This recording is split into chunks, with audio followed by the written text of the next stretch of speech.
Instruments, have you noticed? They're gonna.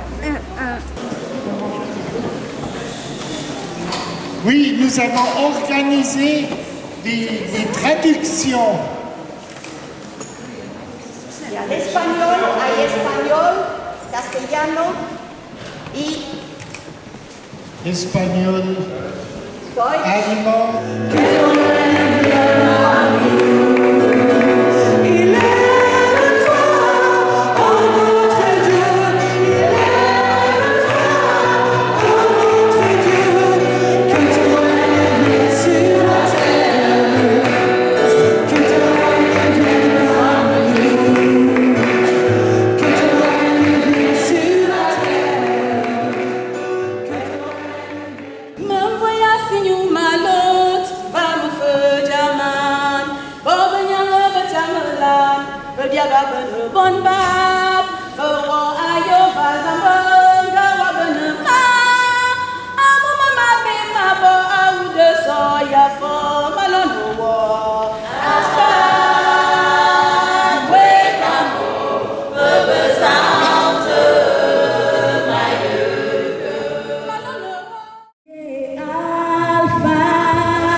Dans le quartier des Paquis, l'église protestante de Genève organise ici un Jeune Genevois international qui rassemble des communautés protestantes étrangères venues du Cameroun par exemple ou des Philippines. On va en parler tout à l'heure, mais d'abord quelques mots sur la signification du jeûne avec vous, Olivier Labarthe. Bonjour.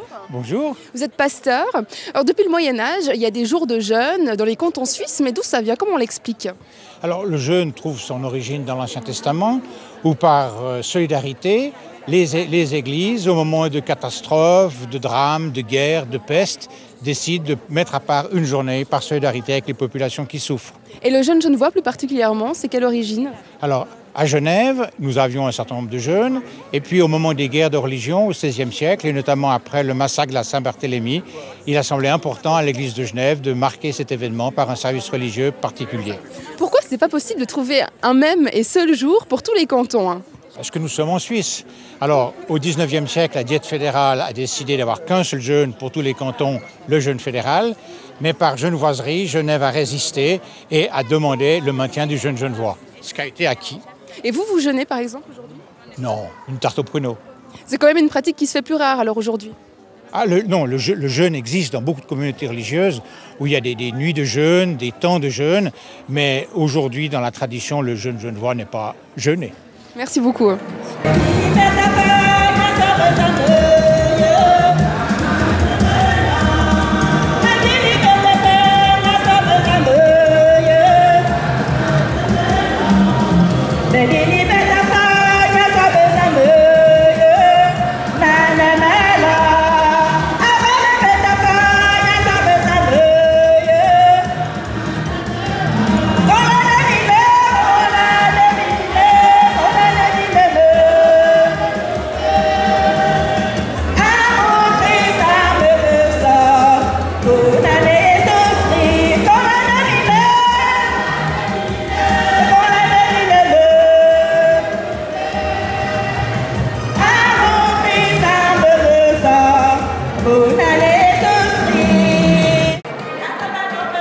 Les églises issues de la migration sont de plus en plus nombreuses en Suisse, plus de 300 communautés actuellement. C'est 6 fois plus qu'il y a 40 ans, elles étaient alors à peu près une cinquantaine. Et l'église protestante de Genève a décidé de les associer à cette célébration du Jeune Genevois. On va en parler avec vous, Madame Golder, bonjour. Bonjour. Pourquoi faire de ce Jeune Genevois une fête multiculturelle? C'est la réalité de nos églises ici à Genève. Nous nous sommes rendus compte qu'il y a des chrétiens, frères et sœurs de notre foi, qui viennent d'un peu partout dans le monde et nous avions envie de les inviter à fêter ce Jeune Genevois d'une nouvelle manière, de manière interculturelle, intercommunautaire. Est-ce que ce Jeune Genevois signifie quelque chose pour ces communautés? Peut-être pas notre manière de le fêter avec la tarte aux pruneaux, mais en tout cas, le jeûne en tant que tel est quelque chose qui est important pour la plupart de ces communautés. Elles jeûnent de manière régulière, officielle.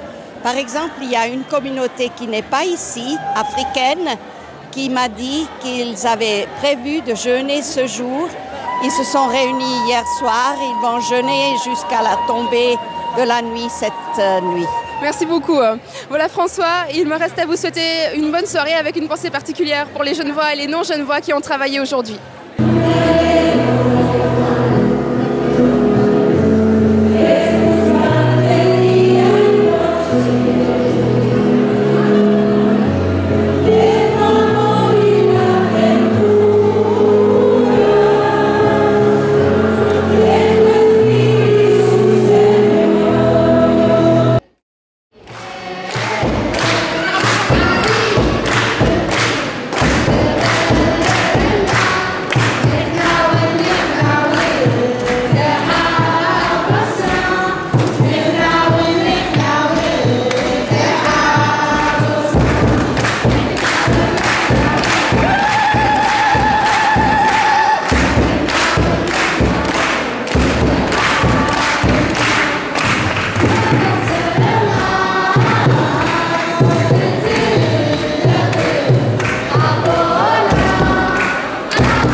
Yeah.